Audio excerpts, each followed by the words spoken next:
Fear of the unknown is probably the most popular fear on the planet. I feel like most people are afraid of things they don't fully understand, and that's what I'm here to talk about today. And I'm sure a lot of you have already seen this, but I am fascinated and disturbed by a very popular branch of TikTok live streaming content that's blowing up right now. I'm like a dog when you get a vacuum cleaner out. I cower in fear because I really don't understand it. Now, TikTok live streams already have a reputation for being horrible. It's just an absolute wasteland. It's full of trash, more so than a landfill. I don't think there's ever even accidentally been a good TikTok live stream, except for the time a ton of people were illegally rebroadcasting the Super Bowl on there. Just going onto that platform to watch live streams is like going to an active war zone to tiptoe around landmines, but in this case, there's no safe spot to tiptoe. You always hit a landmine of fucking cringe. Gang gang. Gang gang. Ooh. Ice cream so good. Yeah, strong woman. Balloon. Yeah, strong woman. This is what we're here to talk about. This is some kind of NPC live streaming trend where TikTok creators go live and then just act like NPCs here. Someone really summed it up best by saying that this feels like someone canceling combos in a fighting game. She just keeps randomly emoting like if you're spamming taunts in Chivalry 2 or in like Super Smash Bros. Melee. Show me your moves. Show me your moves. Show me your moves. I don't know how long she streams for, but it's gotta be fucking exhausting. It is non-stop jingling keys with no breaks. Because she's smart. She knows that on TikTok, kids leave if there's even a split second of dead air. Silence is the number one enemy on TikTok. Silence is the devil. It's like the opposite of a quiet place where you have to be quiet to keep monsters away. This is the loud fucking doofusville platform where you have to be making as much noise as possible and stimulation out the wazoo or else people immediately turn it off. Which is why most popular videos have like 5 different tiny videos inside of them, like cutting soap in half with a knife, or the loud sounds of 5 trash cans being slammed together like cymbals while Temple Run's playing on the bottom right and GTA 5's on the top left. And she's come up with a more effective money-making strategy than free armor trimming in RuneScape. She is constantly acting out tips. So, people tip her, and she acts out the associated emoji with it, which incentivizes more people to keep tipping, which keeps supplying the stream with the NPC content. Yes, yes, yes, yes, yes, yes. Yeah, strong woman. Yeah, strong woman. Slay, huh? Oh, take your gaps. I love you. Slay, huh? Gang, gang. Gang, gang. Gang, gang. Yeah, strong woman. Ugh. Fire. Butterfly. Beautiful. Okay. Fire. Gang, gang. Gang, gang. Oh, where's my feet? Ooh. Gang, gang. Gang, gang. Yes, popcorn. Gang, gang. Gang, gang. Fire. Gang, gang, pop, amazing, ooh. For those that don't know how it works, on TikTok, they're so quirky and raw XD random that instead of just donating to a creator on live, you tip them with like emojis. So you give them like some roses or a dragon or a galaxy or a lemon or some shit like that. And then the creator can take this random assortment of Microsoft clip art and then turn it into money. So that's what's happening here. She's getting these tips and then she's just doing a short little performance with the tips as like an NPC. And on TikTok, it seems like people are constantly tipping. It seems like one of people's favorite pastimes on TikTok lives is giving away all of the money they have to their name. Like these kids are like 12 years old and just give their whole allowance to TikTok creators in order for an actual split second of acknowledgement. So here, she doesn't actually like acknowledge the donators. She just acknowledges the dumbbell, for example. And she'll do like a little performance when you tip a dumbbell. I don't know how much money that is. Fucking 5 glue bucks or something. I have no idea what the conversion rate in money to emote is on TikTok. But that's the whole strategy, and it's very effective. She's not the only one doing it, but she is the most popular right now. And she is engaging in a bit of whimsical silliness by having a hair iron out and popping individual popcorn kernels with it. So that's just another like piece of the puzzle here for keeping people hooked on it, because it's so weird and wacky that it makes it mysterious and mystical. Like, oh my god, she's cooking popcorn with a hair iron, kernel by kernel, slowly? Why, I never. I gotta message my friends to turn off the Finger family videos. We gotta get in here quickly. They gotta see this. She's cooking popcorn with a hair iron. There's nothing like it. You don't want to miss it. So it works out really well because it's a combination, a perfect storm, a geostorm for everything that works on TikTok. Perpetual stimulation while, being able to constantly spam the emotes and talking so there's never any silence, while also having that like XD random with the popcorn and hair iron, which is something that does very well on TikTok. So she's fucking crushing it. Now there's a lot of copycats doing it. So the big trend is a ton of TikTok creators like her doing this exact same performance, and they all do well, but she's by far the biggest. So they like move around, like they have idle animations. It's like you're on the choose your fighter screen in Mortal Kombat, but for them, the only fatality they have is fucking cringe. Yes, you got me feeling like a cowgirl. Let me ready it, huh? Gang gang. Gang gang. Gang gang. Ice cream so good. Gang gang. Gang gang. Yes, yes, yes. Gang gang. Gang gang. Ice cream so good. Oh, take it, I am. You got me feeling like a queen, huh? Slay, huh? Slay, huh? Gang gang. Gang gang. Ice cream so good. Balloon. Gang gang. Gang gang. Gang gang. Oh, what is that? Gang gang. Balloon. Gang gang. Gang gang. Ice cream so good. If this isn't evidence of people's brains devolving thanks to TikTok, I don't know what is. This is the purest example of what's happening with your brain on TikTok, where now all you need is just noise and you're entertained. Again, it's the same performance every time. She has a set list of how she responds to the emotes, and she doesn't deviate from it, and she very rarely breaks character. She only broke character one time over the last, 4 days I've seen this, and it was brief, very brief, actually just 5 seconds, and then right back into it. There's no interaction. There's nothing beyond just seeing the same emotes over and over again. It's like if you watched a 10-hour compilation of the same 5 Fortnite emotes repeated forever. And you keep tuning in every day and you're giving money to it in order to keep fueling the perpetual motion machine. Very smart on her end, but man, I don't get how she is averaging 40,000 viewers all watching this same performance every fucking day. It's mind-blowing to me. It's baffling. Nothing but respect to the creators capitalizing off of this here, but nothing but shame for seeing the state that entertainment for young people is in. I was just talking about Skibbity Toilet yesterday, actually applauding it by saying, finally, a piece of content I think is pretty solid in a sea of dog shit content for kids. There was finally something like a bright light at the end of the tunnel with Skibbity Toilet, finally something that looked like maybe good content still exists for kids. And then immediately I started jumping into this rabbit hole with the NPC live streams, and I'm right back to where I started, where I feel like every single kid is doomed to failure for the rest of their life thanks to their brain being rotted by TikTok. But anyway, just wanted to talk about this a little bit because I found it pretty interesting and obviously kind of goofy. So that's about it. See ya. On TikTok, you can convince anyone to do anything, and you don't even have to really try that hard. Right now, there's a man on TikTok fighting the good fight to try and convince people that urine is basically the cure to every ailment on the planet. Now, this therapy is not right for everyone. It's very esoteric, and it takes a Jedi mind trick to get over your conditioning, your industrial age school system, your propaganda programming, etc. This is urine therapy. I really love how therapy's lost all meaning and weight. You can kind of just slap that word on anything and people just believe in it off rip.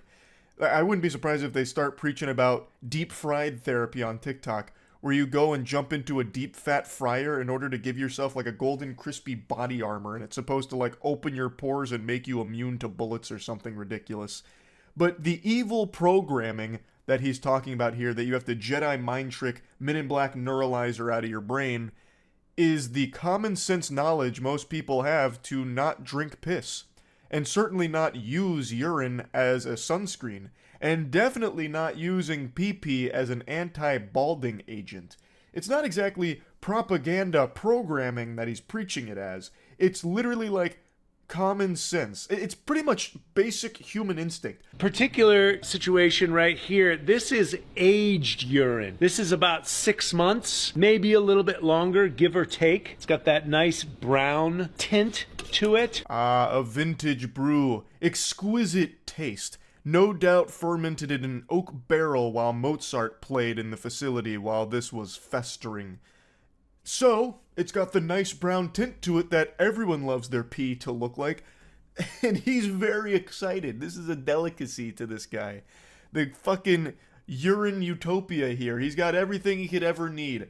A nice 6-month-old piss jar. And then, of course, oof, gnarly. Smells like ammonia. I don't always drink this, but the research that I've shown is it's good for parasites, it's good for your gut microbiome. It's gnarly, so it's going to have that element of power. I don't always drink this, but when I do, I end up projectile vomiting in my toilet, and that's proof to me that it's detoxing my body and deparasiting me, obviously.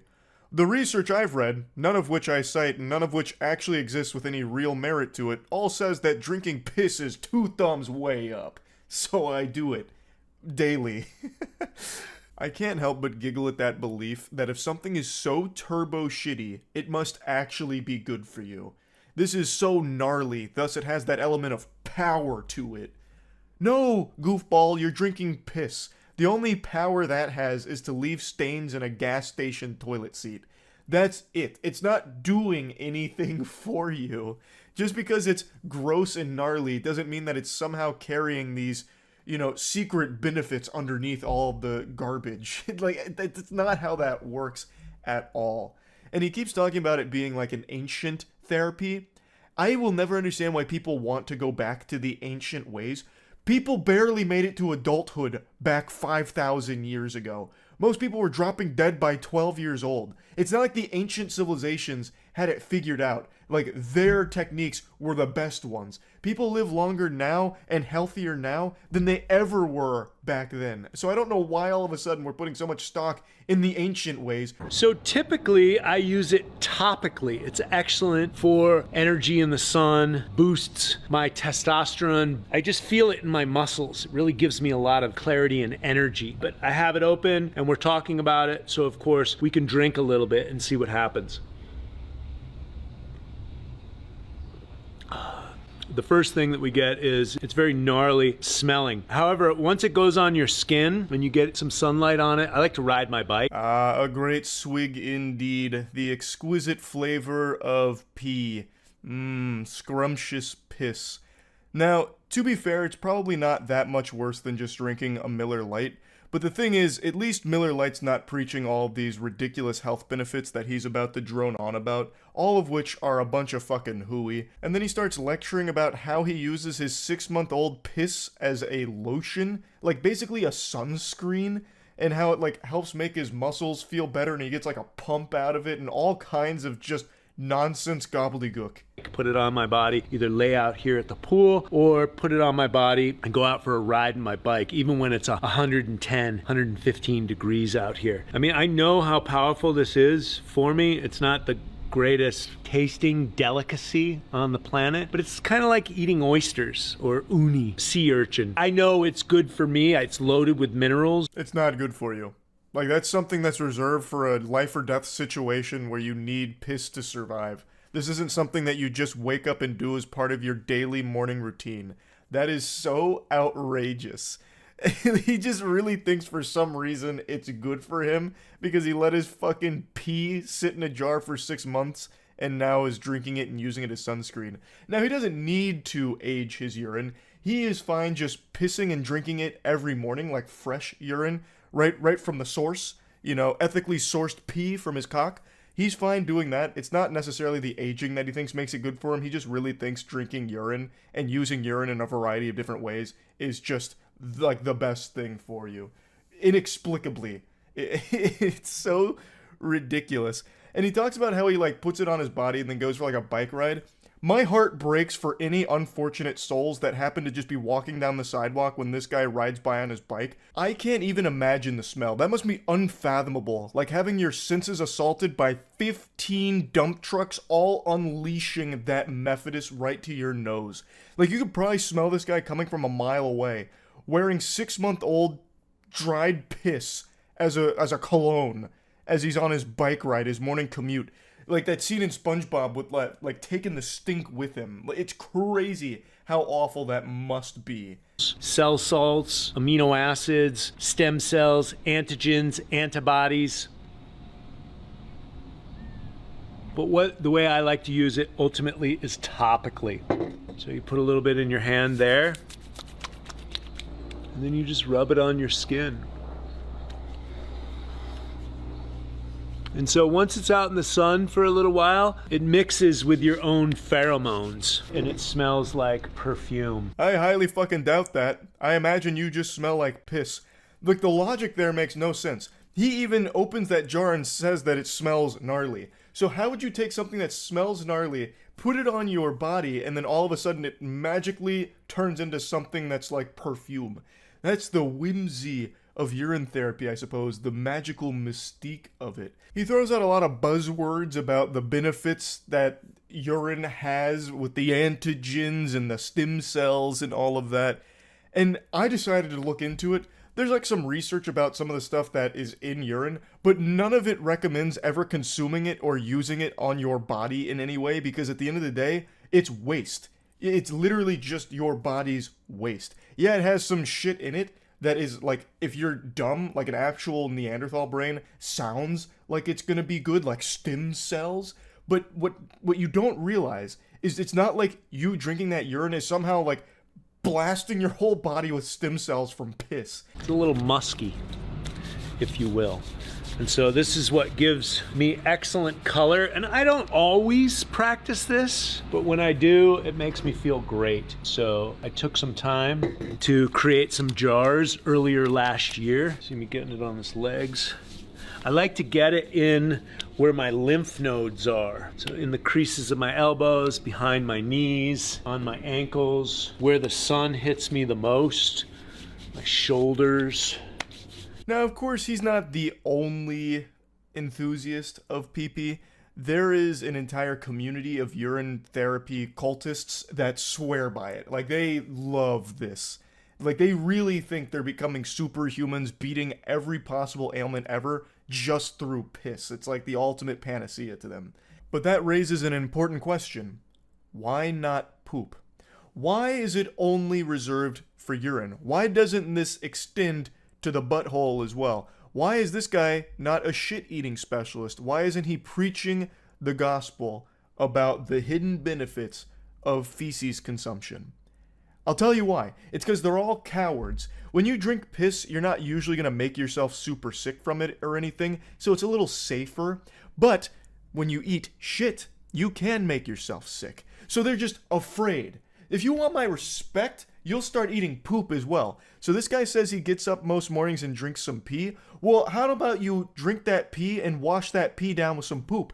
Then I'll be impressed. You tell me when this guy starts using poop as a sunscreen. Like, it's probably even better than urine in that respect. It's a little thicker so you can get like a nice good lather on it. Yeah, then I'll say maybe this guy's onto something. This whole fucking thing is so ridiculous. Like, it's so ridiculous that you can just make an argument for actually anything and have people believe it. Even drinking their own piss and using it as sunscreen.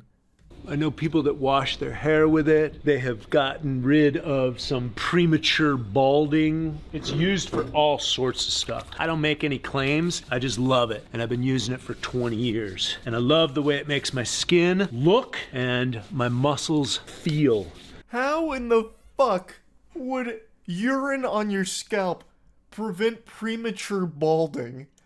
If anything, it would scare the follicles into submission even quicker. The follicles would kill themselves if they started getting drowned in piss. Like, that's such a ridiculous thing to say. And then he goes on to say that he's not making claims, even though this is exactly what you're doing. These are claims you're making. Like, that's exactly what's happening here. So every morning I pee in a mason jar and I drink it. I put it in a neti pot and I clean my nose with it. If you want to age it, this is a 64-ounce wide mouth mason jar. I don't really need the piss brewing tutorial, to be honest. It's pretty self-explanatory. Pee in a jar, let it sit for 6 months. Like that, I think anyone in the world can follow that with no problems and no education required for that. Also, that's gotta be the worst breakfast of champions I've ever heard. Waking up every morning to piss in a jar and drink it. That's atrocious. What an awful start to the day. And then he says that he uses his pee in a neti pot to clean out his sinuses. That's galaxy brain. Brother, this isn't a therapy, you've got a fetish. For tight muscles, pain, not making any claims whatsoever. I just experienced this and it feels amazing in the sun. You pretty much get the idea. That's the whole pitch here on urine therapy. You convinced yet? I know I'm not. So I just had to share this. I saw this earlier today and it is just a baffling video and concept that he's talking about here. I had to talk about it. That's about it. See ya. I've told a lot of really embarrassing stories from my past. I'm not shy about it. I'm not afraid to spread my cheeks and let you all get deep in there into some really pathetic and shameful moments of my life. However, there's one moment, and it's really recent too, that has been so shameful I've debated making it public because this is something I've talked about. I did something that I absolutely hate, but I did it for the sake of science. Not that that washes away the sin, and you'll see what I mean. It's TikTok. I've been shitting on TikTok for an extremely long time, before it was even born, back when it was still Musical.ly. I'm like the fucking T-1000 Terminator going back in time to kill John Connor before he was born. I did that with Musical.ly. I tried to fucking kill Musical.ly before it evolved into this even more deplorable platform called TikTok. And one thing I always make clear is that I think becoming famous on TikTok is the easiest shit in the world if you follow the main trends. And I still believe that, but when doing this experiment, my experiment was I was going to make a persona on TikTok and pursue the TikTok clout, climb my way to the top of the swamp, overthrow the greats like Charli D'Amelio, so then I'd cement my place in next year's Super Bowl halftime performance, shaking my hairy ass right alongside Jennifer Lopez, all by just following and exactly copying what they do, what's popular on TikTok. But the problem was, it was too shameful and I fucking quit. I wasn't going to even share this story just because I didn't complete it and it's just so goddamn embarrassing. But another YouTuber did the exact same experiment I did, but did it much better. This is from Scott. He was more successful at it and he had a much better approach and committed harder than I did, so props to him for that. He chose much easier things to emulate. He chose, the shit that's relatable, where you choose names at random and then people that have those names like your shit and it goes viral that way. I chose to directly copy Charli D'Amelio, who's a dancer on TikTok that posts anywhere from 10 to 25 videos per day. Anytime she would do a dance, I would copy it exactly to the best of my ability, and my ability sucked some fat fucking asshole. My dogs probably could have done more impressive dance moves than I was able to muster. The only experience I have with dancing is in my high school years, where I used to try and learn to breakdance and use it to impress girls, but it didn't work because I was so shitty at it. I just looked like a psychopath or some loose cannon that was missing his medication. So my dancing fucking sucked. It didn't take off for obvious reasons. But anyway, let me show you my TikTok. This is a tough pill to swallow, but yes, this is me, without any semblance of pride or shame.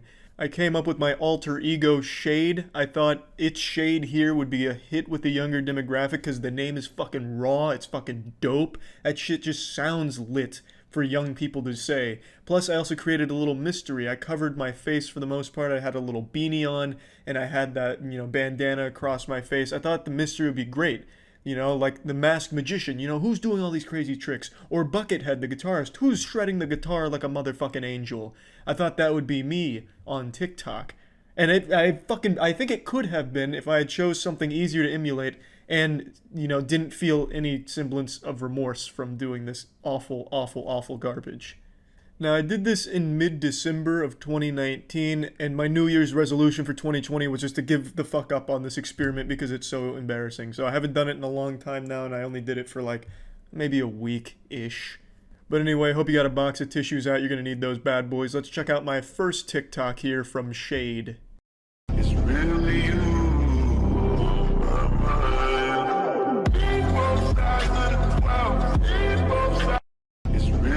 Pretty good content, I would say. I did not freestyle that. That was directly ripped from how Charli D'Amelio did it at the time. I even tried to emulate the same way they talk on TikTok, so I had a little caption, "There's so much more than meets the eye." You know, I mean, who doesn't like Transformers, right? You know what I fucking mean? That's some like pseudo-intellectual deep shit for like a 13-year-old that goes on Reddit sometimes. I thought maybe they'd read that and be like, wow, you're right. Maybe there is a lot more under that mask. Who is that? Could that be the legendary Dave Grohl? So anyway, I also used the hashtag so misunderstood because it was popular at the time.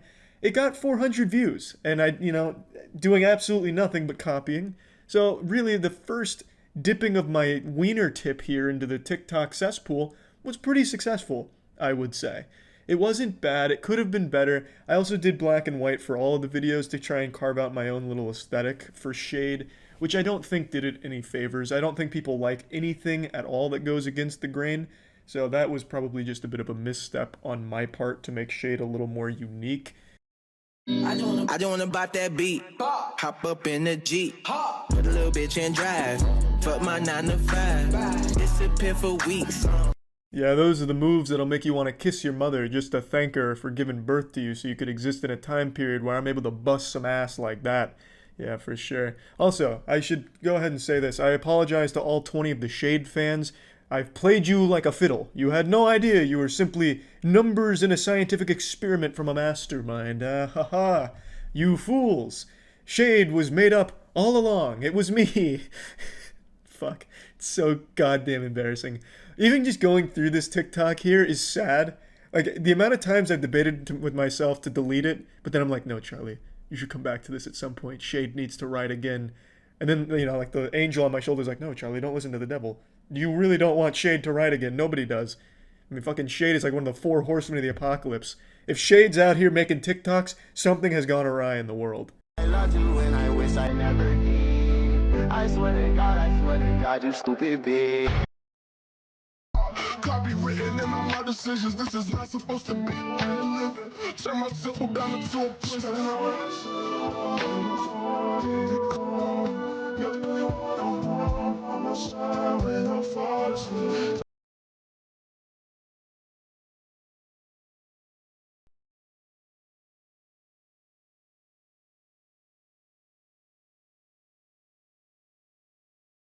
I still bear the scars from the Shade experiment. Like Scott in his video, each TikTok only took a matter of 30 seconds to a minute to make. It wasn't a whole lot of effort, and it wasn't a total failure given how many I made and how much I put into it.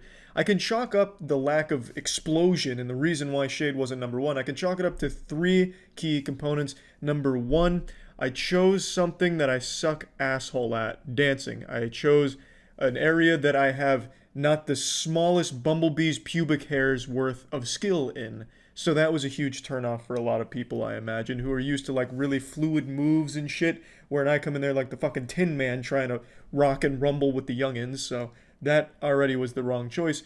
Number 2, I didn't show my face. On TikTok, that's probably one of the biggest components. Everyone's face is there, and they're used to seeing that, but so by covering it up, I feel like that only shot myself in the foot. There was no one else on the platform that I could see that had their shit covered.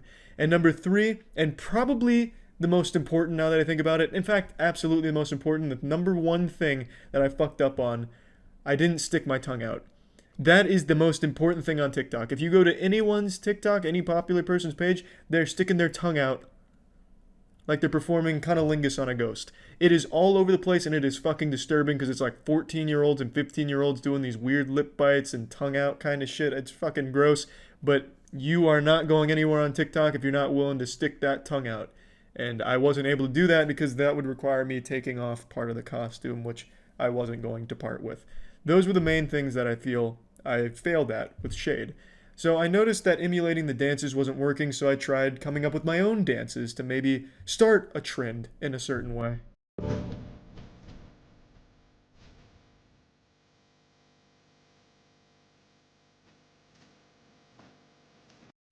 Hard like 88, make a bitch levitate, baby face does bitch, I don't play patty cake, charms in the carrot cake, carrots in the patty face, cop a new coupe, no top, this is category. Coming out hard like 88, make a bitch levitate, baby face does bitch, I don't play patty cake, charms in the carrot cake, carrots. Pretty exciting stuff. If Dancing with the Stars is in need of a new choreographer on set, I'm available for the right price. So what you saw there, I'll go ahead and break the moves down. You saw some body waves, you saw you saw a little arm action going on there, into a jerk, which is footstep moves into the SpongeBob walking on the beach, which was all the rage when I was in middle school. So I really thought the SpongeBob might be my ticket to the big leagues in TikTok. It wasn't, though. But I'll tell you what was. When I realized that wasn't working, I did some other really low effort trends which also didn't work. But the number one thing that did work for me in my most viewed TikTok, magic tricks. I fucking called upon the spirit of Chris Angel and used some shit I learned from him on TikTok, and the fucking kids loved that.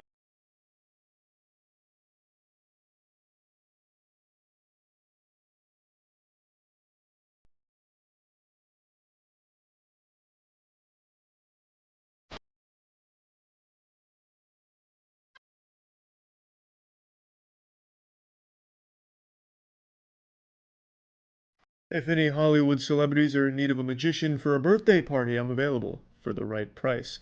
So that, while was more successful than the dancing, still wasn't quite what I was looking for. So I gave it one last ooh-rah with the most shameful video I ever made and decided to hang my hat up. I miss my cocoa-butter kisses. Hope you smile when you listen. Ain't no competition, just competing for attention. Do you like? And some real pitiful stuff, I know. That was Shade's last ooh-rah on TikTok, and let me tell you, I don't think he's coming out of retirement anytime soon. TikTok has confirmed, trying this experiment has confirmed everything I felt about TikTok. What a piece of shit. The amount of terrible content I looked through to just emulate these dances, because you click on a song and you see just fucking thousands and thousands, just awful, terrible, disturbing, gross, just shit, derivative shit. It's literally the same exact video and same dance moves repeated across thousands of accounts daily.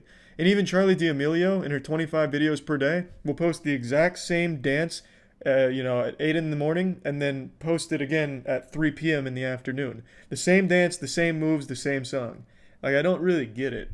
And, well, I just don't think I ever really will.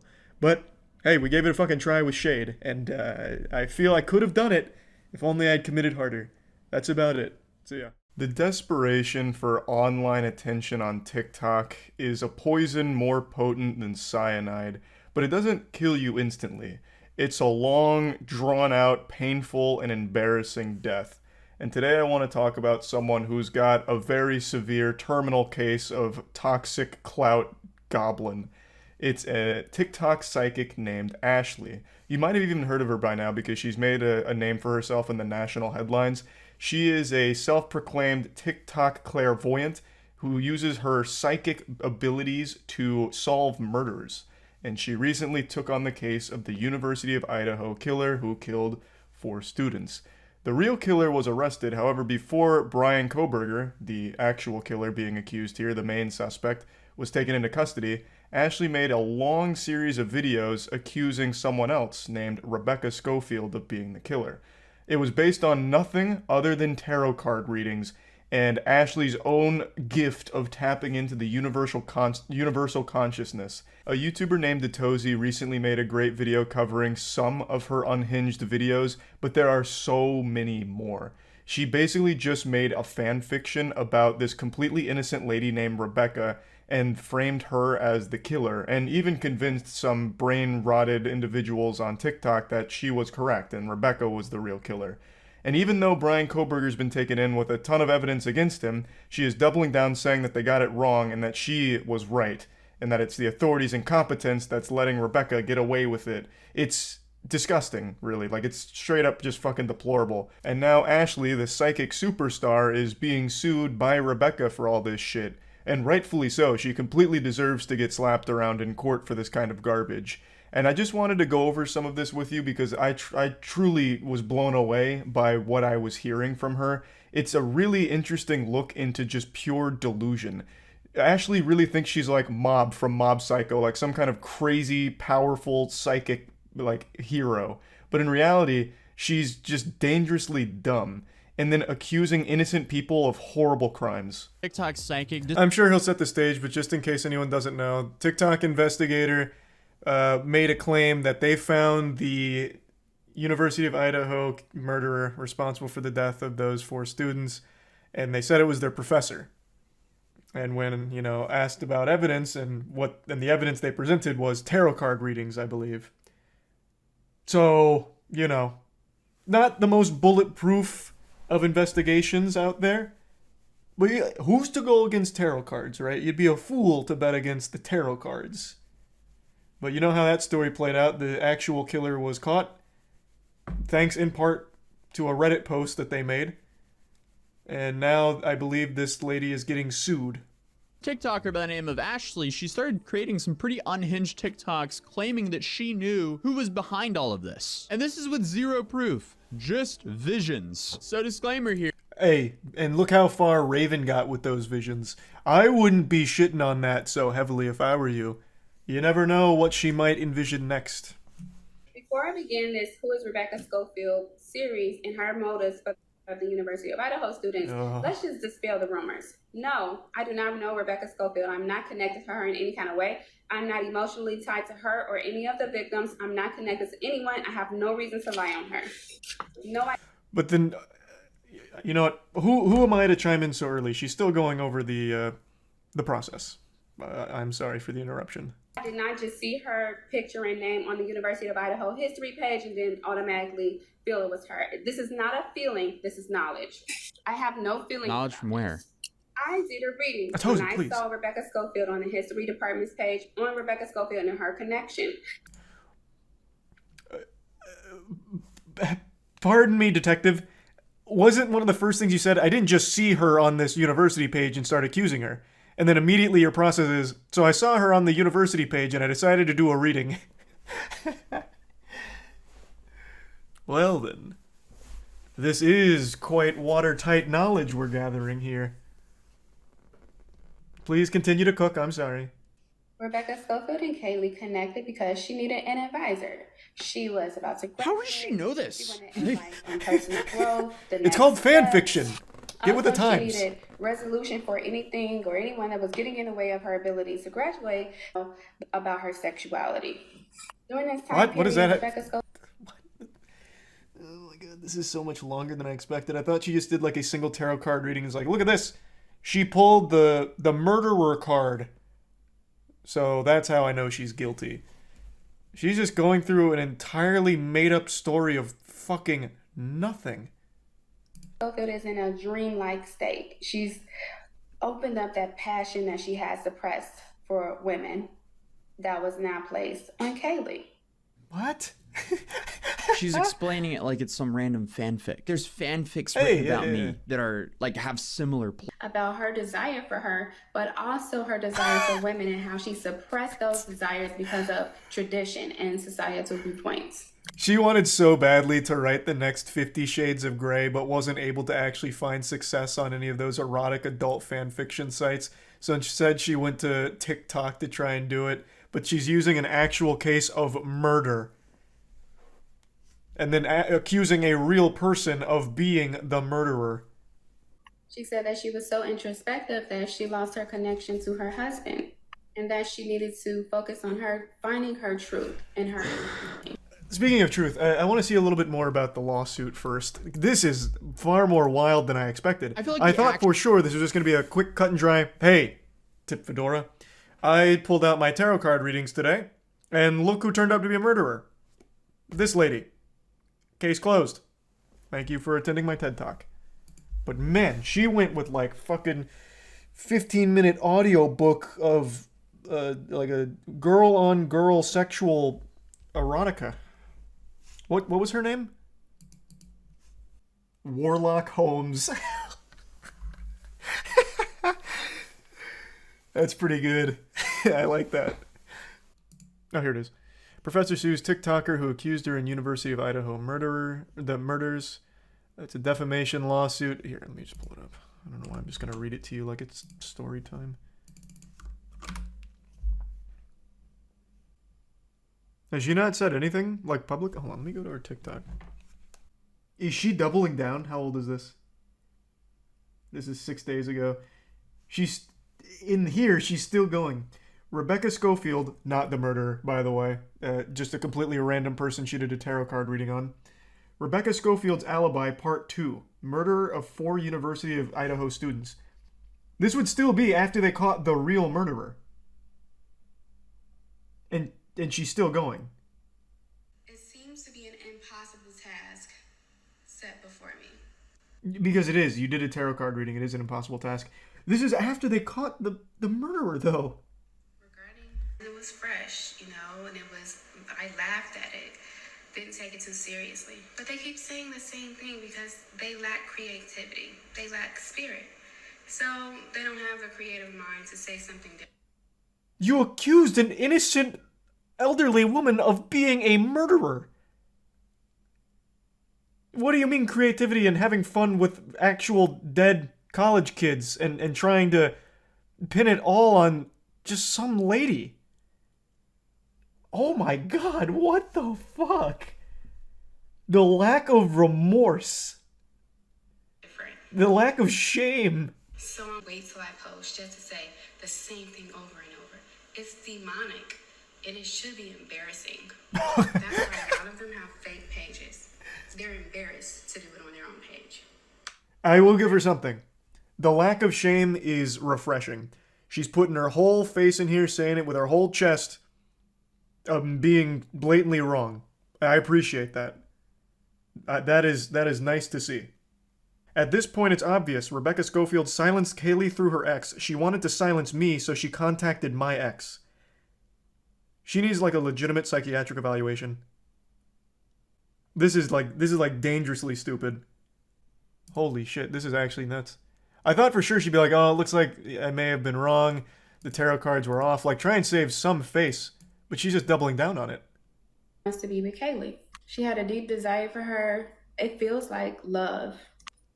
Infatuation. I understand why this Rebecca Schofield person is suing her, because this is just insane. We're satisfied physically.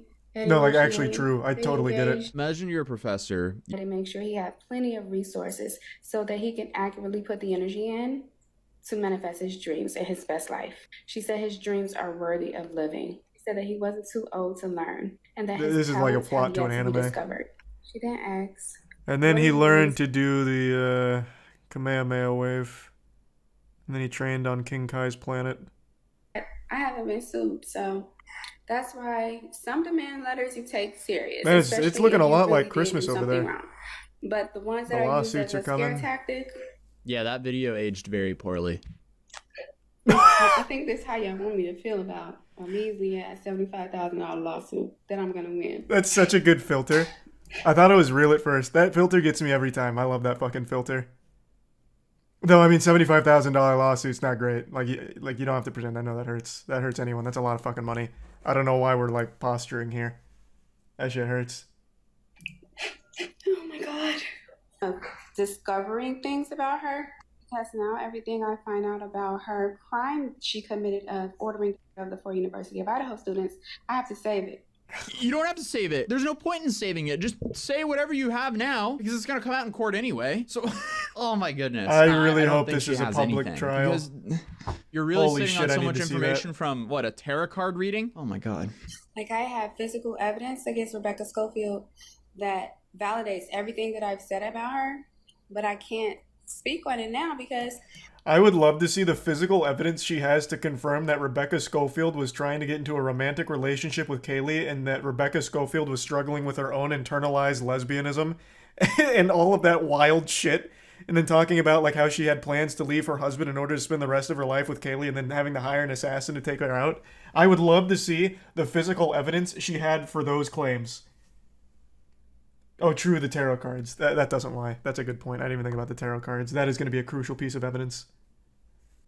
She has an alt account, Ashley is God in the flesh, and she posts there frequently, updated 3 hours ago and said the investigators are wrong and she did the right thing using her gift for right reasons. Oh, yeah, good, there's still more. Ashley is God in the flesh, huh? That's like a major sin, by the way. She seems to be very religious. To claim that you are God is like a major no-no. It's like she never even read the Bible or knows anything about it for some reason. God fucking smited an entire town for making that golden statue of whatever it was. Then they took the bait with Brian Kohlberger. Brian Kohlberger he didn't make the smartest decision regarding the murders, but he didn't commit the murders. So the people that they should have been arresting is Rebecca Schofield and Jacques Duport. So stop blaming me for other people's ignorance, incompetence, or negligence. Y'all. That's amazing. Holy Lord. What in the world? What a load of horseradish. This is fascinating. I also want to keep up with some of the commenters. They know what's up. That's why they issued the gag orders. Not to mention Brian is 100% sure to be exonerated. I want to keep up with every commenter as well and see what happens when it turns out Brian is most likely the murderer. I hope, Rebecca, if you're watching, I hope you will make the trial with Ashley live streamed. That would be one of the most entertaining fucking things, because I know Ashley's going to represent herself. Absolutely. She's going to bring the tarot cards. She's going to bring some incense. Maybe a Ouija board. 100%. She's going to be like, watch this. I'm going to prove that it's Rebecca. I'm going to communicate with the dead students on my Ouija board. I have no doubt she would. Oh! Oh my god. Maybe Ashley does have spiritual powers. Holy Lord. Oh! I'm under a psychic attack. One of my little Warframe figurines fell over. Okay, never mind. Ashley's powerful. I take it back. Holy shit. She's got gifts no mortal was meant to wield. How are you jump scared easily? I'm not at all. I didn't expect an entire fucking Warframe figurine to fall over. What the fuck do you mean? That's like the exact opposite of being jump scared easily. It was a loud noise. Could you not hear it on stream? She's got this shungite now. Oh no. Her staff of shungite. She has a whole blog on her website of her solving the case. No way. So she calls herself clairvoyant, saying she's blessed with the ability to access and interpret information from the universal consciousness. Huh. I use my ability to help solve mysteries and see beyond the surface of people, places, and things. Oh, you're right. Yeah, here's an entire blog. Solving the mystery of the murder of the 4 University of Idaho students. She's been tracking this whole thing. This is just horrible. Because it's real people that she's accusing of being the murderers. I'm a huge fan of internet weirdos that post content online. I get really excited when I find a new entertaining goofball. And over the years, I've kind of made this collection in my little noodle up here, like a little mental museum of my favorite internet oddities. And I'll sometimes just get the urge to see how they're doing. So I'll go to their content, put their sack in my hand, and tell them to cough to give them a checkup, just to see what's going on and have a little laugh. And recently, I was made aware of one of the most bafflingly delusional content creators I've seen in quite some time, which is a TikTok psychic named Ashley. I made a video on her going over her whole situation. I'll break it down just in case you don't know who this is. Ashley is a self-proclaimed clairvoyant psychic who tries to solve real-world mysteries. She uses less reasoning than Scooby-Doo does in the cartoon. Like, she doesn't even bother actually investigating. She just makes up fan fiction that she pulls out of her ass and then tries to portray it as the truth. So she recently made like 100-something TikTok videos accusing a woman named Rebecca Schofield of being the person responsible for the murder of 4 University of Idaho students. This is a complete baseless claim. She used tarot card readings as well as her own patented method of tapping into the universal consciousness, surfing the cosmic vibes of astrology or whatever, and accusing Rebecca Schofield relentlessly of being the murderer. She's now being sued for this because, as it turns out, Rebecca Schofield is completely innocent. It seems Ashley is going to need to spend a little more time mastering the avatar state to get the proper information, because here's the main suspect, Brian Kohberger.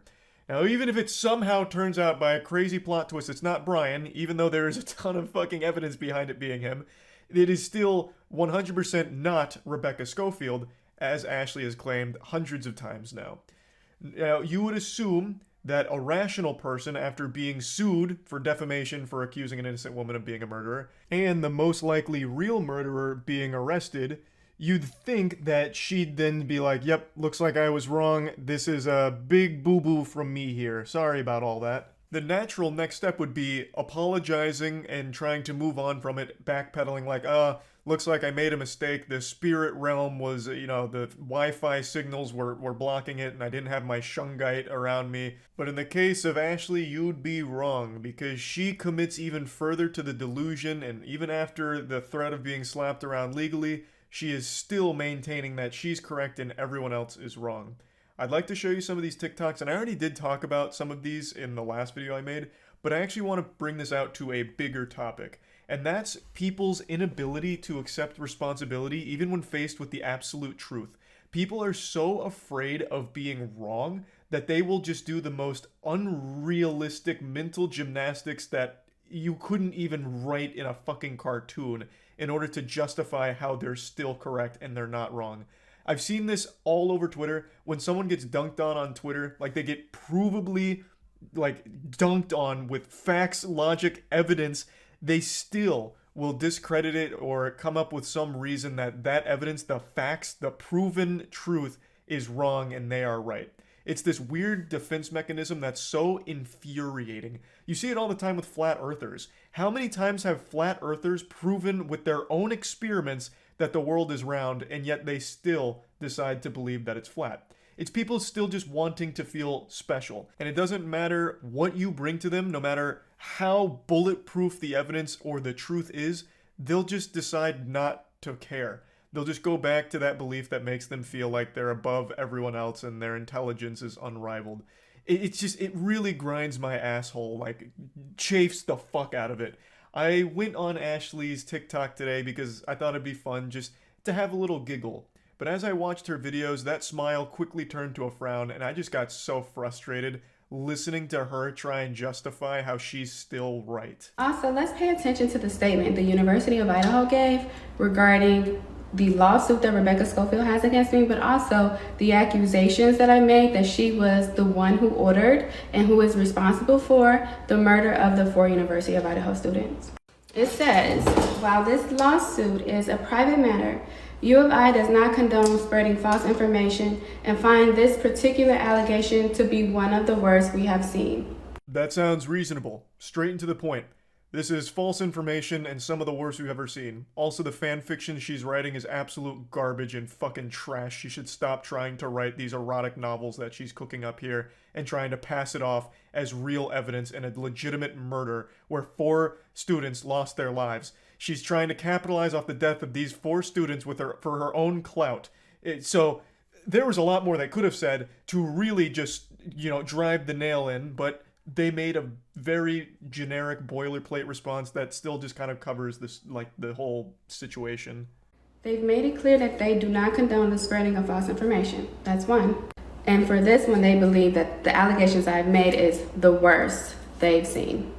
Let's pay attention to what they didn't say, which is they didn't say that they agree that Rebecca Schofield didn't know these students. They didn't say that they agree that she didn't teach these students. And they didn't say that they agree that she didn't advise or mentor any of these students. This statement is carefully written, just in case she's guilty. Getting your arm caught in an escalator and having it crushed to fucking pieces in front of you would be less painful and less traumatizing than listening to her speak about this situation. I don't even know where to begin. Let's start with the obvious. What the fuck are you even trying to say? Here's their statement.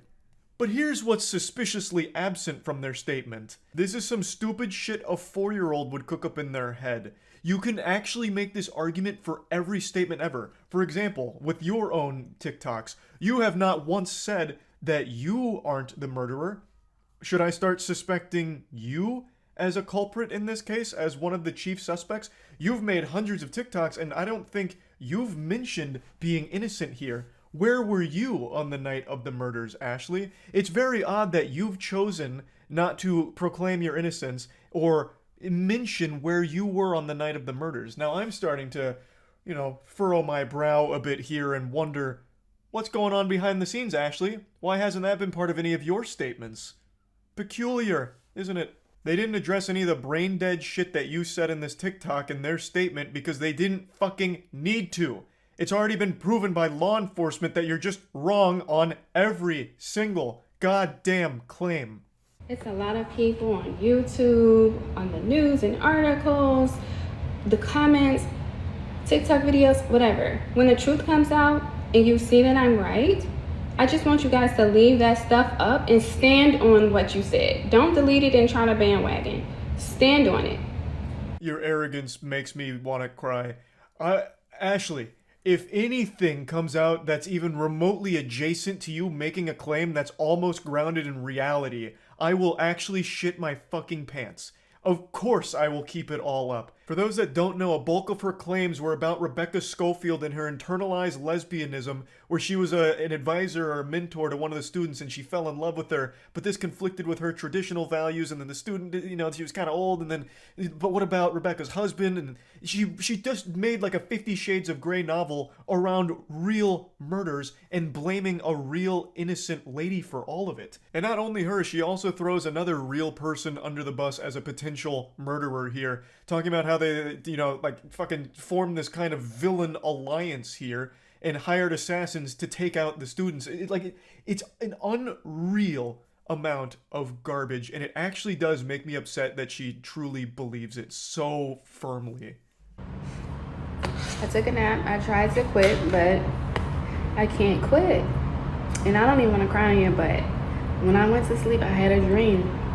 And in the dream, it was Kaylee's mom and Kaylee's dad. And I was by Kaylee's mom, and we were just crying. And that is so hurtful. But anyway, I'm not going to quit. I've mistakenly let them lead me into masculine energy, which is protective energy, because of the lawsuits and all the negativity and the media and the comments and things of that sort. I've let them force me into masculinity, protective energy. But I should have continued to focus on what I know, which is feminine, intuitive, receptive energy. Absolutely disgusting. She's now talking about how one of the victims' parents came to her in a dream and they were crying together over all of this. And then, all of the negativities forcing her into masculine energy. Whatever the fuck that means. I did, however, get a laugh out of this whole masculine versus feminine energy thing, as if it's just something that can wash over you because some people left mean comments or called you out on your bullshit. Damn, goodness gracious, I looked at a piece of wood today and the masculine energy nearly made me pass out. Or hey Charlie, we're going to a bar tonight, are you in? Nah, sorry, I can't, bro. I ate a Pop-Tart earlier today and I got hit with some childish energy, so now I'm no longer old enough to drink. But you guys have fun tonight. Just such a fucking stupid, silly thing. Long story short, I'm not posting no more free information regarding this case online anymore. You got people on here asking me information and using my information, then turn around and saying I'm crazy or leading protests against me and allowing me to be badgered. Even when she does decide to shut the fuck up, which I imagine she was advised to do by a lawyer who's instructing her to stop, hit the brakes as hard as possible, and stop posting this shit, she still tries to spin it as a victory for her, and we're all the bad guys for calling her out on how deplorable the whole thing is.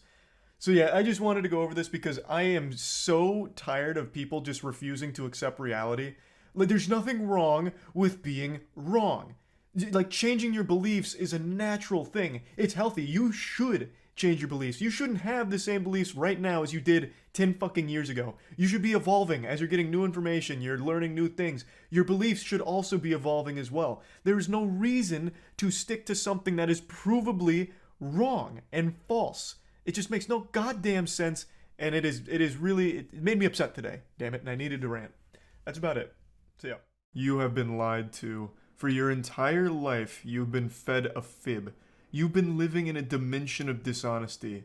and I'm here to be the schoolyard bully who drags you back into reality, kicking, screaming, and coming. Pickup lines don't work. It's like the tooth fairy. They're not real. They're not effective. They're just weird. I know, that's a tough pill to swallow, but I'm giving you the cold shower you need right now. Is confidence important? Absolutely. No one wants to date some sad sack of shit. But it's not the only thing that matters. Which leads me to what I'd like to show you today. On TikTok, a lot of people have conflated confidence with pickup lines, and there's one man in particular I'd like to show you that I think is the perfect case study for why this is a bad thing.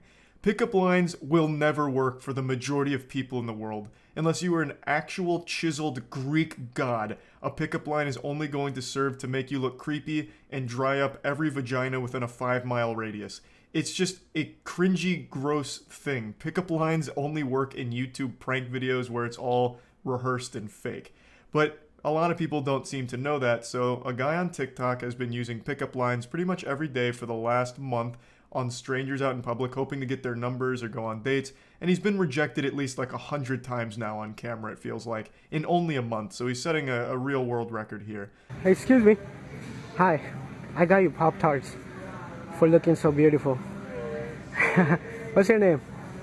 I have a boyfriend. You do? Yeah. What's your name though? I don't... Oh, okay. Well, I just wanted to say you're pretty, okay? Thank you. You like my Pop-Tart line though? Thank you. It was good? Huh? My Pop-Tart pickle line, was it good? Sure. Yeah. I ate Pop-Tarts. Oh, you don't eat Pop-Tart? No, I don't. Okay, have a good day.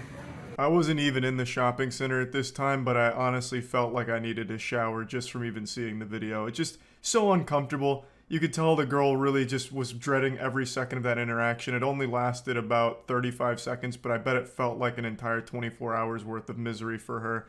And for him too. Like, this is a guy that, you know, if nothing else can be said about him, he doesn't stay past the rejection. There's a lot of pickup artists that always say, don't take no for an answer, as if they're like some kind of business student at a shitty university who gets the worst advice ever. You know, if you get rejected, you just keep pushing and pushing and pushing until you end up on the sex offenders registry. At least this guy, every time he gets rejected, he throws his hands up and he's like, oh, okay, then I'm done here. Then he says, thanks for your time, and then wishes them a nice day. Honestly, he's just like kind of a trick-or-treater, like, hey, thanks for, you know, the candy, I'm going home now. So that's great, and it shows me he has some level of self-awareness, but it's still some turbo creepy shit here, because he walks up phone in hand, recording them, and for some reason, he always has the light on his phone. It was mentioned in like 4 of his TikToks, like, hey, are you recording? Why is the light on? And then he just denies it, like, no, I'm not recording, just lying about it. But yeah, so he comes up recording them and then delivers some of the worst lines of all time. He calls this one the Pop-Tart pickup line, but it's not really like a classic pickup line. This is rather unorthodox, I suppose. All he did is approach her with a box of Pop-Tarts and said, I got you this for being hot, and then gets rejected. Excuse me. Sorry, this is awkward, but I just had to say you're very pretty. Thank you. Yeah, alright. This was the rejection that started it all for this man. This was patient 0. The first time he went out in public and told a girl she was pretty. Came on pretty aggressive. She said thanks and then walked away. He walked away. You know, that's where that story ends. Not exactly a fairy tale ending. They didn't get married in the end or anything. But for some reason, this started it for him. This was enough to get him interested in continuing to pursue this as his main source of content. Excuse me. Sorry, this is awkward, but you're very pretty. Oh, thank you. What's your name? Oh, I'm Jasmine. Jasmine? I'm Nigel. Oh, Jasmine, like the flower, huh? Yeah. Well, you do look like a flower. Oh, thank you. I'm just kidding. What are you up to? My man panicked right there and hit her with the just kidding. That was the real-time equivalent of the classic, hey girl, you're super hot, I wanna fuck, and then 5 minutes later with no response, LOL, sorry, just kidding, that was my friend, that was on my phone, not me, I didn't type that, how are you?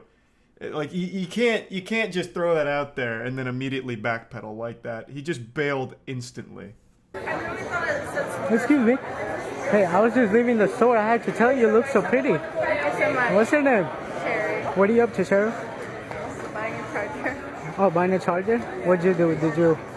Did you break your charger or what? Losing them. You're losing them? Yeah, what store did you see me in? Are you recording right now? Oh, no, I'm not recording. It's just the light. It's Ray-Bans. It blinks when it sees cute girls. You're funny. I really thought my man was about to run out of this store Looney Tunes style after getting caught red-handed recording. That's usually what's the creepiest part about these kind of interactions is they film themselves, like blatantly filming themselves recording the whole interaction. I don't know how they don't get called out more often for it, but it's super weird every time. But yeah, this was one of his more brave ones, just right in the middle of the store as she's trying to check out. You're pretty. Why are you buying a charger? No, I'm not recording. Yes, I have an erection. So what? Excuse me. Hi, I'm sorry, I just had to tell you look so pretty. Oh. What's your name? Me. Nee, what are you up to, Nee? I like that. What is that? I don't know what's it called. Trying to get you tattooed on my arm. I'm just playing.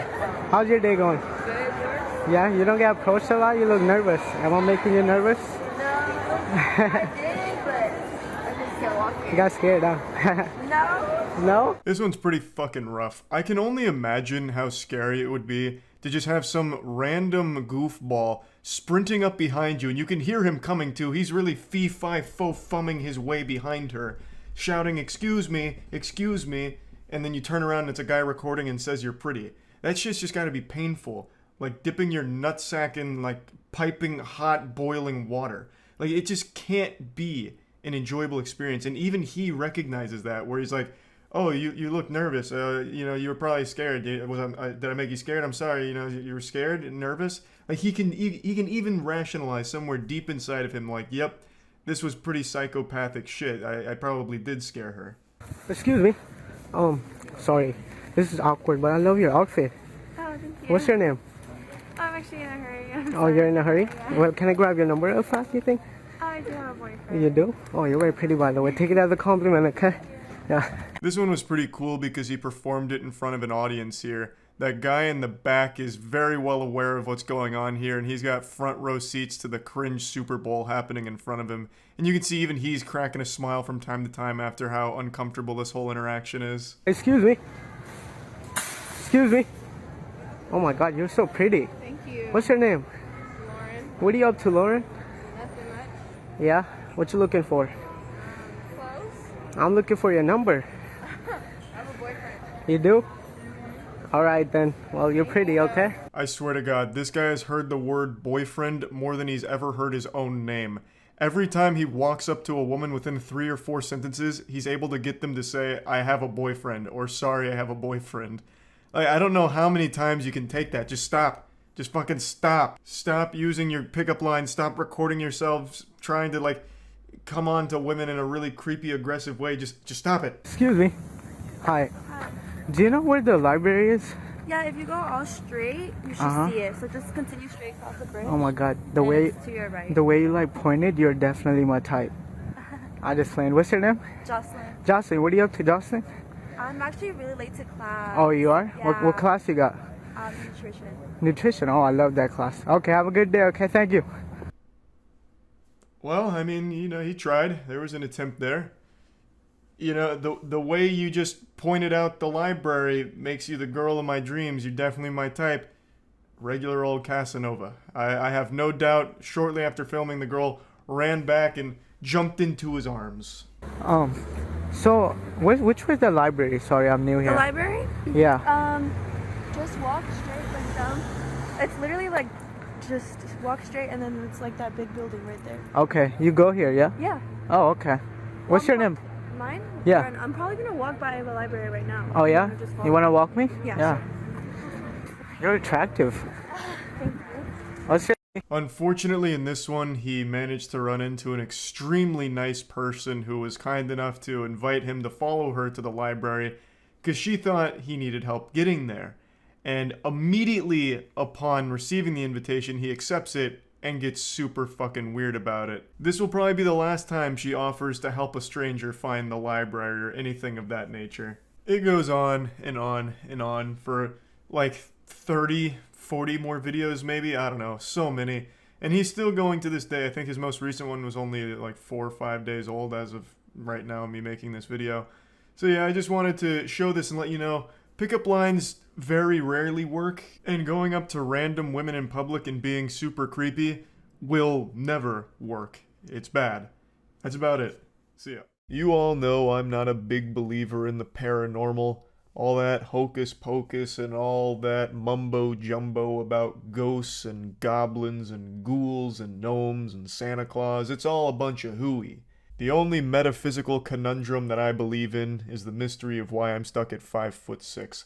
But aside from that, not much else. Though today we're going to be talking about something that's got me scratching at my chinny chin chin here in curiosity, because there is a TikTok time traveler who made a few predictions, and they actually kind of blew up on TikTok. So much so that we had someone come out to the warehouse about 2.5 weeks ago to help fix the air conditioning that was broken.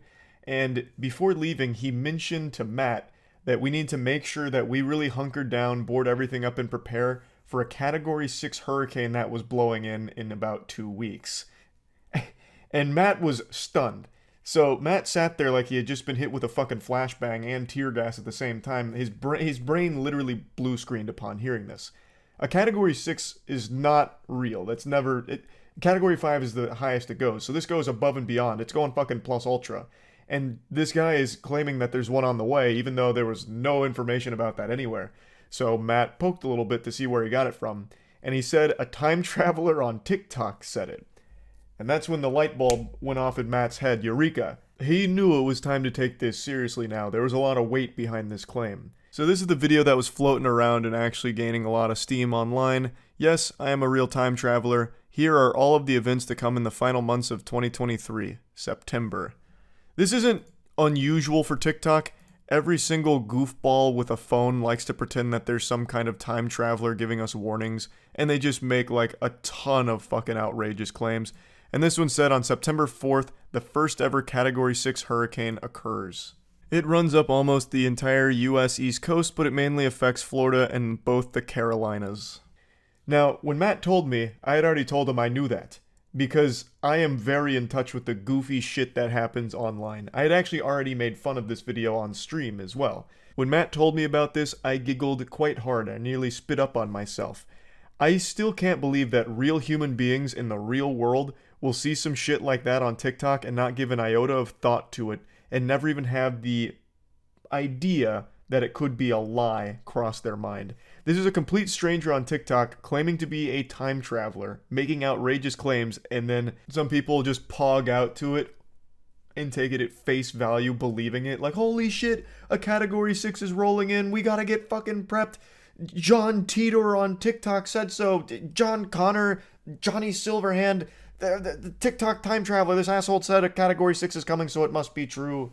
It's amazing. But the reason that I mentioned this was 2 weeks ago is because fast forward to now, and we had Hurricane Lee forming, and it was a very quick Category 5 and only getting stronger, threatening the East Coast.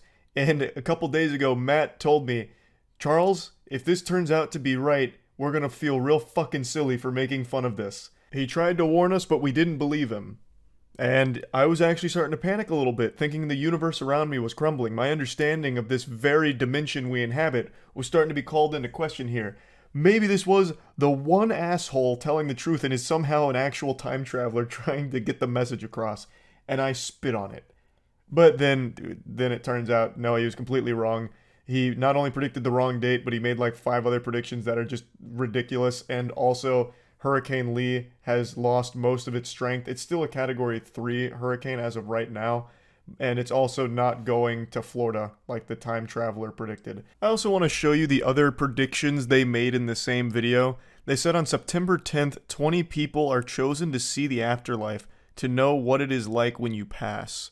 What does that even mean? Does God hold some kind of reality show competition to choose 20 people to take a peek at heaven? Like, what is this? A deal or no deal situation? 20 people get to take a vacation to the afterlife? Do they come back? Because if not, this is just 20 people dying. And if that's the case, the bigger news on September 10th would have been that only 20 people in the world died. Because I've got news for the time traveler here. There's far more than 20 people seeing what the afterlife is like every single day. So this one, I just don't fucking understand at all. They then say, this makes the entire population to focus on finding a way to live much longer, as less than 5% are happy after. So I guess whatever time that this guy traveled from, they lost the ability to write in proper syntax. This is broken. I can't even deduce what the claim is. So after 20 people take a visit to the afterlife, less than 5% are happy after, and the population focuses on ways to live longer? You mean like what they're doing every single day? Science is constantly striving for ways for people to live longer. And that's without the 20 chosen afterlife spectators. And again, do the people that go to the afterlife come back to tell us about it? Like, what the fuck? Now, the next one is still upcoming, so this one still remains to be seen. But on September 18th, they claim that an invisible wall is put down to surround Mexico and Guatemala. It was put there by a hostile alien species to try and weaken us when they attack. Why? Why would they be putting an invisible wall there? Did they just play a ton of Starfield and see how effective invisible walls were or something? And if they have that kind of technology, why not just put an invisible wall around like pretty much everywhere? Cut everyone off. And also, why even use that in the first place? They also just fucking attack. If they're here, they'll probably beat our ass in an all-out war. The final claim from the time traveler for September of 2023 is on September 23rd, a Spirit Airlines plane crashes in the middle of the Atlantic Ocean. It actually went through a wormhole where it is 2 seconds to them, 6 years to us, and they return in 2029. Call me crazy, but I highly doubt that last one's happening. But who knows? It still remains to be seen. I really think that this was probably made by a teenager. That whole last section there just feels like it was a piece of his creative writing course for like his English class or something. Which is fine. Like, it's really not that big of a deal. But somehow, we met a person, a real living, breathing human being outside of the internet that believed this shit. Like with the upcoming Category 6 hurricane. So much so that they were trying to tell us that we need to prep for it. I'm assuming they had already started stockpiling like doomsday preppers getting ready for it.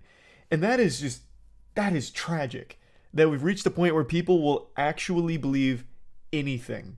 Not that I'm surprised. I'm not surprised by it. We see this all the time on Twitter where people will believe the most outrageous shit without even a single morsel of evidence to support it.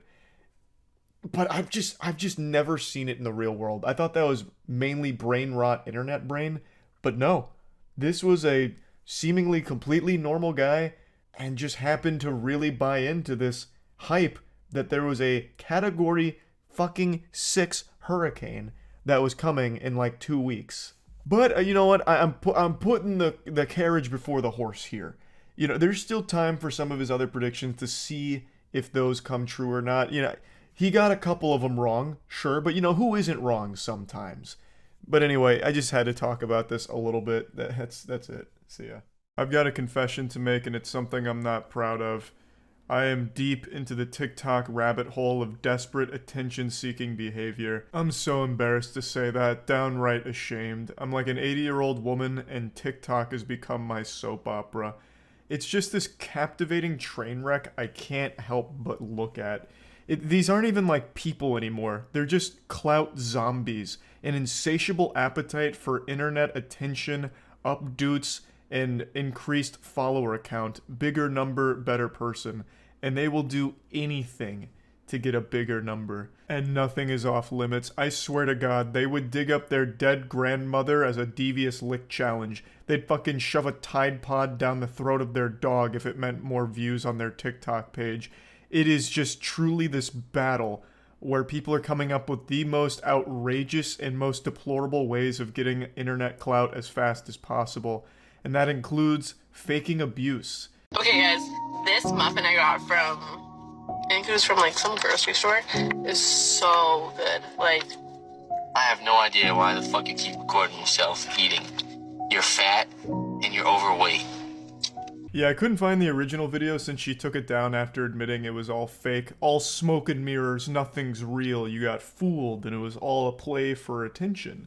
So I found this video of a guy watching it and reacting to it. Yeah, so right away you'll notice the acting's pretty dog shit. It's Tommy Wiseau level, sounding like something out of the Mighty Morphin Power Rangers here. It actually just comes across like a Darman video for real. Like, stop eating the muffin, you're fat and overweight. Dude fat shames his girlfriend, lives to regret it.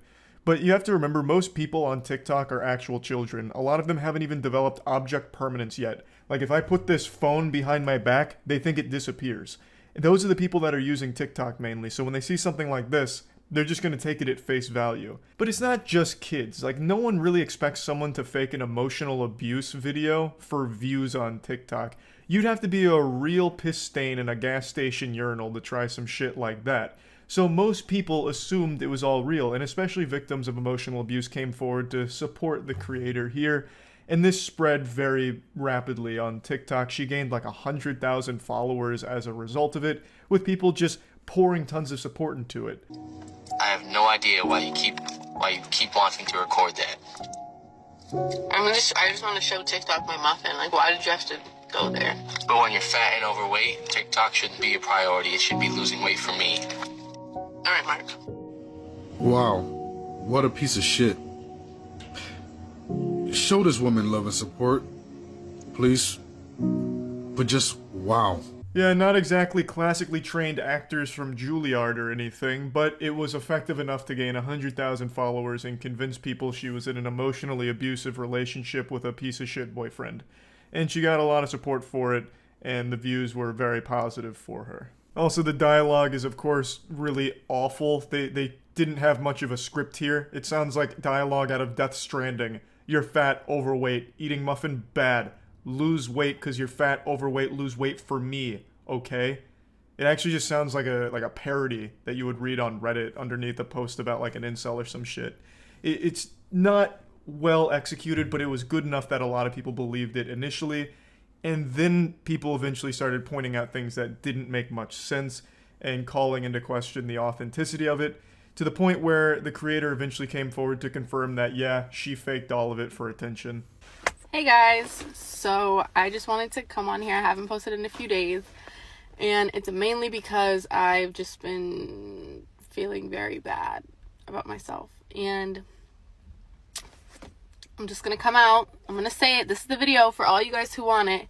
The muffin video was scripted. Everything was scripted. Lying again, are we? This wasn't scripted. There was no script here, and if it was written by a 4-year-old. You just improvised something that you thought would sound like emotional abuse. You just told your friend to just say like, hey, just call me overweight while I'm eating this muffin. That was it. That's all the thought that went into it. You knew that it would gain traction because no one likes to see a woman getting belittled and insulted, especially not by their boyfriend. So you knew it would be a viral video for you, but you didn't script shit. You faked it. Don't say you scripted it. You're giving yourself far more credit than you deserve.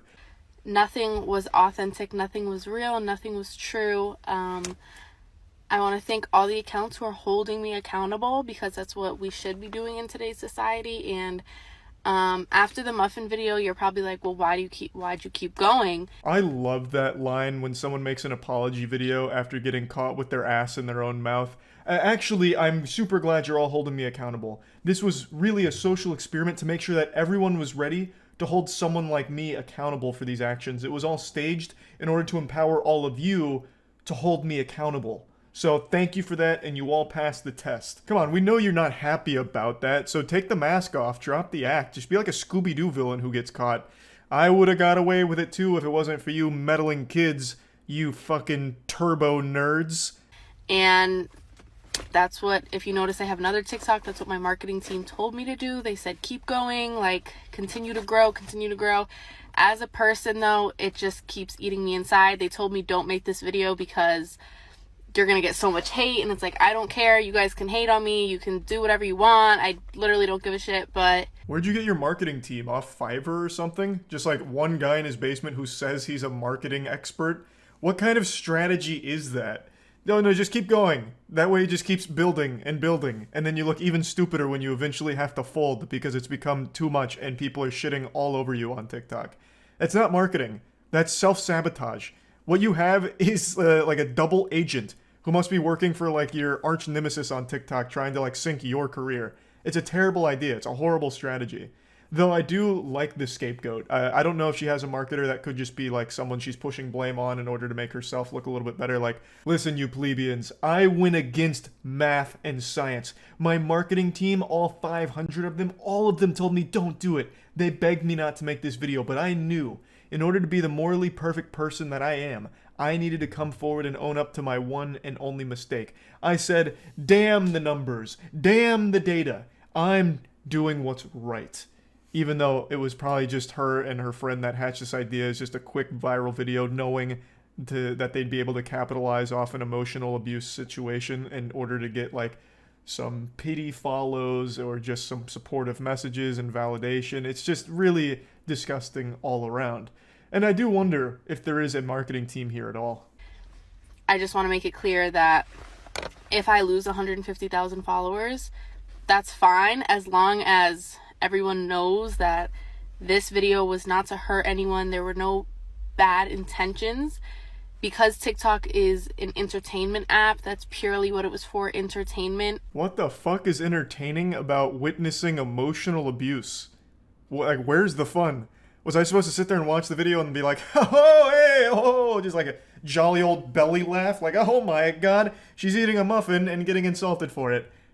Hey, top notch, this is what I'm fucking talking about. Like, what does she watch for fun? Beheading videos? How could you possibly think people would like be entertained by watching abuse? There's nothing enjoyable or wacky or goofy about it.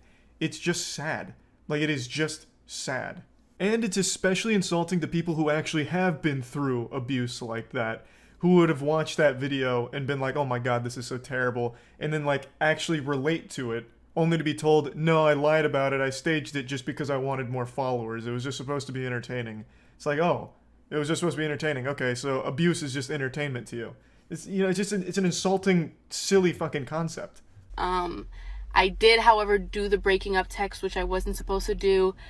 My marketing team told me to continue with the whole abusive boyfriend, or like boyfriend calling me fat, but I made that video just for the young girls on this app, just to show them that if you're treated that way, it's important to leave. That contradicts everything you just said, that you did it for entertainment. Now you're trying to spin it where you're doing something more heroic than you actually were. This wasn't some kind of PSA where it's like, hey girls, if you've been in a relationship like this, you need to leave. That was never the message. It was you being insulted, and then apparently she did like a follow-up where she broke up with her boyfriend over a text or something, which of course was also staged. But at no point was it ever supposed to be something to like inspire or get people to reflect on their own relationship. As you just said, it was for entertainment, which is fucking stupid. I'm really a stand-up person, and I'm big on my morals, and this completely went against that. Was it just all for TikTok and views? Yeah, it was. And that's, I know, it's sad. It really is. I also want to let you know I did not profit off this. I was not in the creator fund while I was doing this. I did not profit at all. She's being very honest here. Just fully admitting she did it all for views and that sweet, sweet attention. Attention is more valuable than oxygen, honestly. It's just that precious lifeblood to the modern human. And she may not have profited financially from it. She says she wasn't in the creator fund, so didn't make any money off it. But she earned something more important than money. Clout. Money's temporary. Clout is forever. So yeah, I just wanted to talk about this a little bit since I've been so deep into this TikTok attention-seeking culture, and that's really about it. So yeah.